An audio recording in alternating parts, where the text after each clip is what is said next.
The guardian removed the cloth to reveal a beautifully carved clay penis. Never before had the men seen such a magnificent thing as this. The little green creature then handed the object to Dominaurus, who immediately held it aloft in a triumphant pose. The guardian smiled a crazy smile and disappeared back into its hole. The men cheered and danced around. Dominaurus's men wanted to touch the phallus, but he wouldn't allow it. He ordered his men to wash themselves in the waterfall. The men obeyed. They disrobed and got into the water. This was the opportunity the women of Flytrap had been waiting for, and they weren't going to waste it. They had come prepared. With bow and arrow, Menopausia did slay Dominaurus with a single shot through the neck.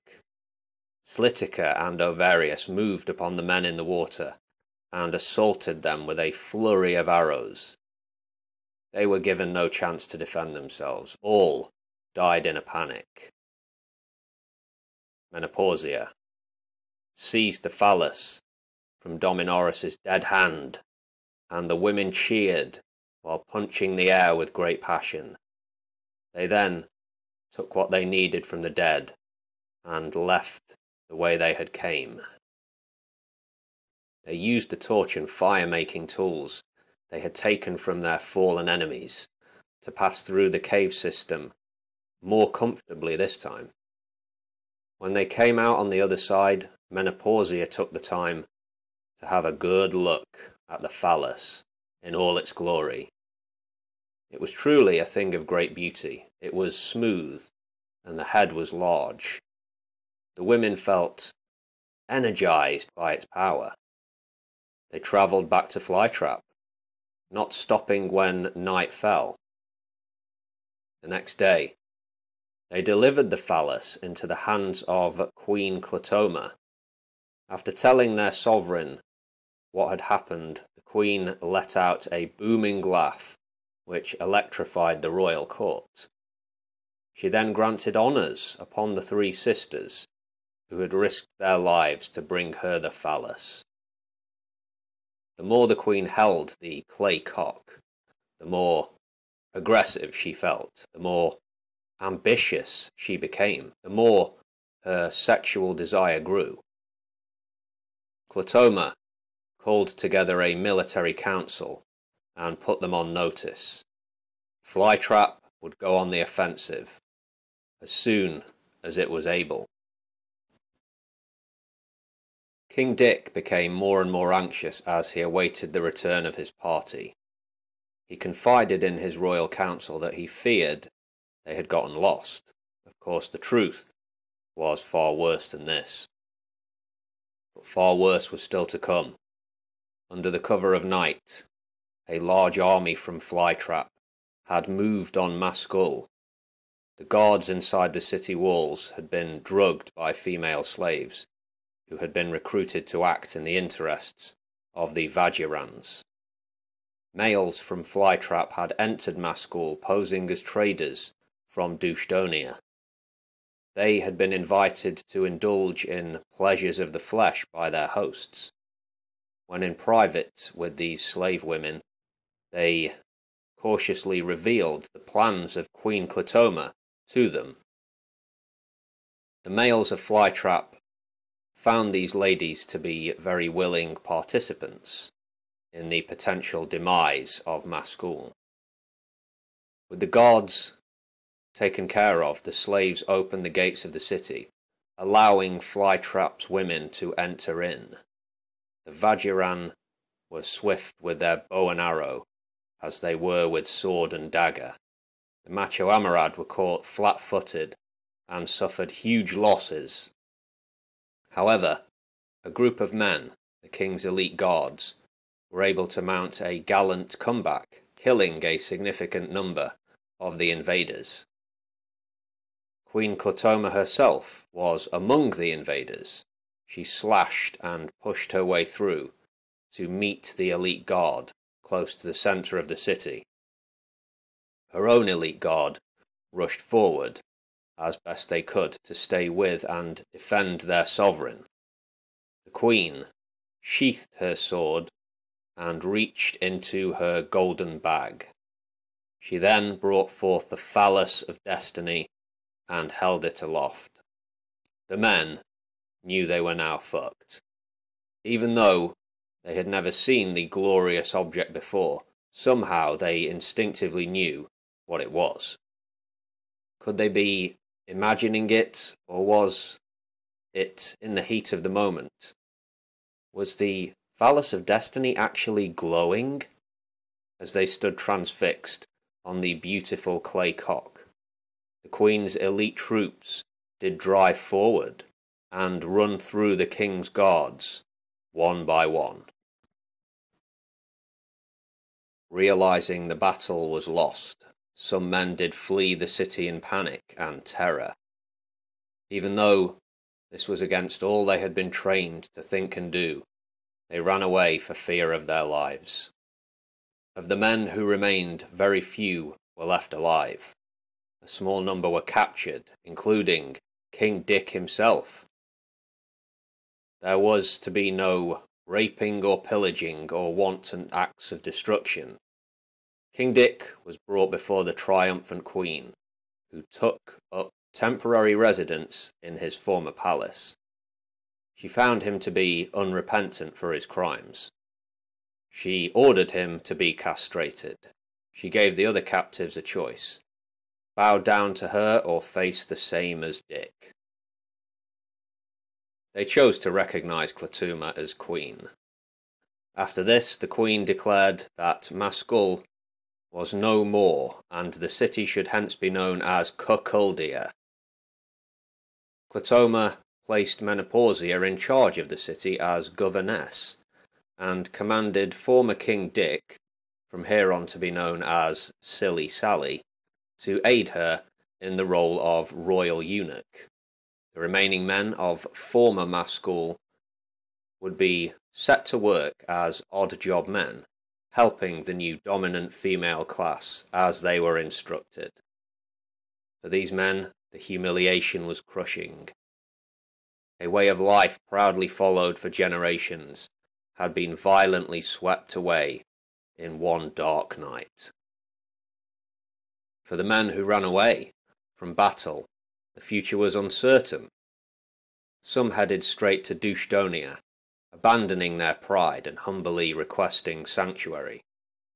It did occur to the president of Douchdonia that he should send them away, but he was moved to pity by the story they told, and he let these men in as guests of the city.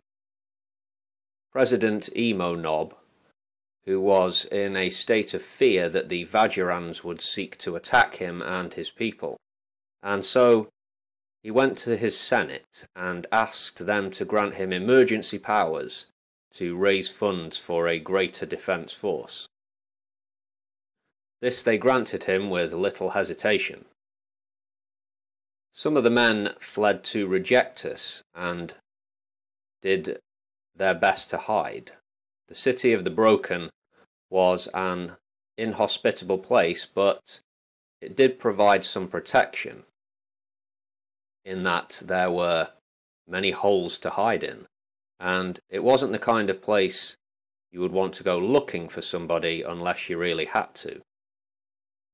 The Queen returned to Flytrap amid wild celebrations. Clatoma was a heroine for the ages. Songs would surely be sung about her for generations to come. Statues of her triumphantly holding the Phallus of Destiny would surely stand tall all over Flytrap and Cuckuldia. Clatoma did make her way back to her palace, shadowed by the elite guard after 3 days and 3 nights of revelry. Clatoma the Great was now ruler of 2 cities. She had her eyes on a third already. One thing she had not confided in her sisters was that the Phallus had given her the ability to see into the short-term future. She had heard the story as a girl that a ruler in possession of the magical clay cock might see what was coming just around the corner. Now she knew that it was no myth, as many had suggested. With this new ability, the Queen was beginning to feel unstoppable. She had used this power to see the demise of Mascul. She would use it again in her quest for greater glory and domination. Often the Queen would call one of her favourites to her chambers for a good old scissoring session, but tonight she would satisfy herself with the phallus. She got on her hands and knees and pushed the glorious instrument into her glory hole. With slow thrusting motions, she penetrated deeper and deeper. Visions of future battles flashed into her mind, as clear as day. As she climaxed and came, a voice came to her as a whisper.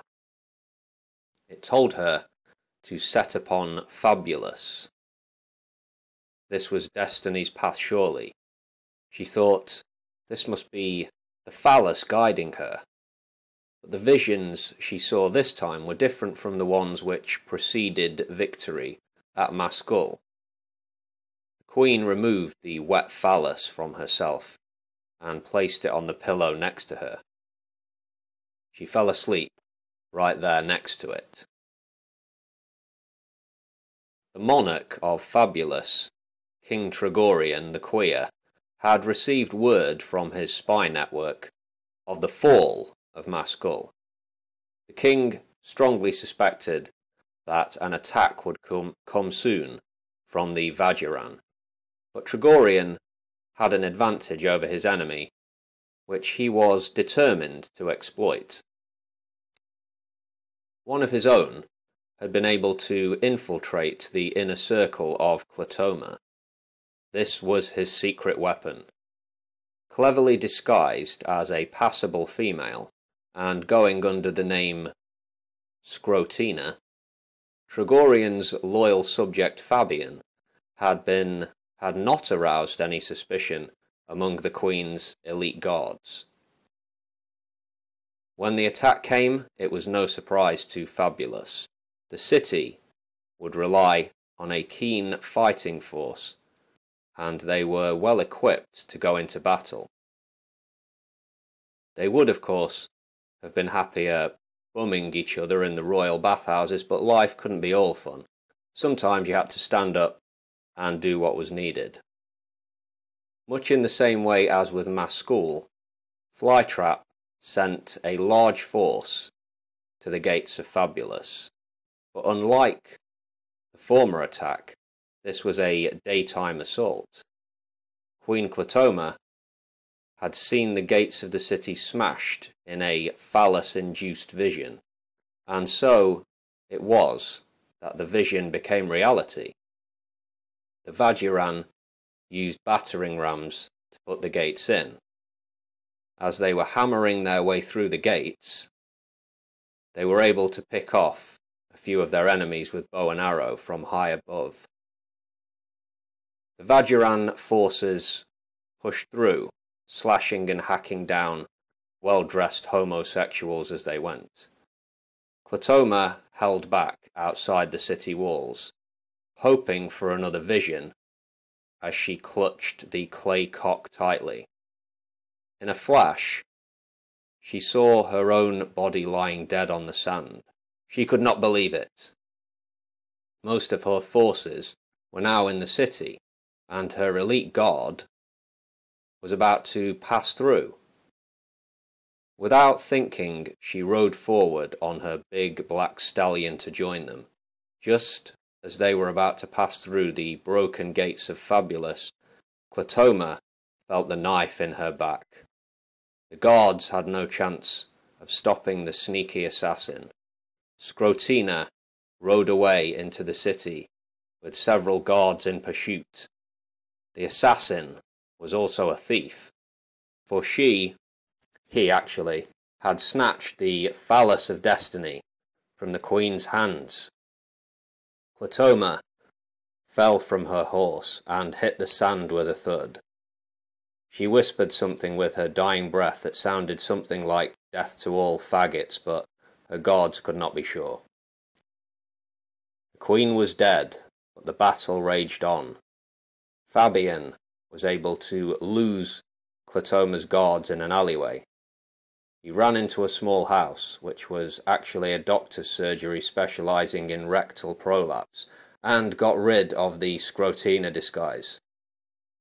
From this place, he was able to use a network of alleyways and tunnels to reach Tregorian's palace. Fabian found the king in a nervous state, but he was soon to be extremely excited. As he laid eyes on that beautiful Phallus, he knew that victory awaited on this day. A new sense of optimism overtook him. Fabian gave the glorious object to his royal master, and the cock began to glow. Tregorian saw the day's events ahead flash in front of his eyes. The king ordered his servant to make ready his horse, and he called upon the bears, the strongest gaze in all of Fabulous, to join him in battle.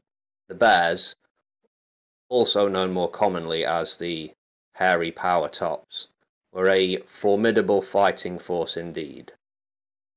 As the king and his bears joined the fight, the main battle having almost reached the palace, they could see the gays were in some trouble. In a booming voice, Tregorian held the Phallus high and shouted, "Behold, brave fairies of Fabulous, our salvation in my hands. Death to the carpet divers of rotten fly-trap." The battle turned rapidly in favour of the gays as the morale was drained away from the Vagiran. Against the power of the Phallus, they knew they were doomed. Many of their number were killed on that day inside the walls of Fabulous. Some were hacked down by axe or sword. Some were simply torn to pieces by the mighty bears. For those that survived, it was a long and sorry road back to Flytrap or Cuckoldia. This was a hard defeat to swallow. The fags had routed them. In Fabulous, after they had cleared up the mess, of course, there was much unprotected celebration. This went on for several days until all cream and lubricant in the city was exhausted.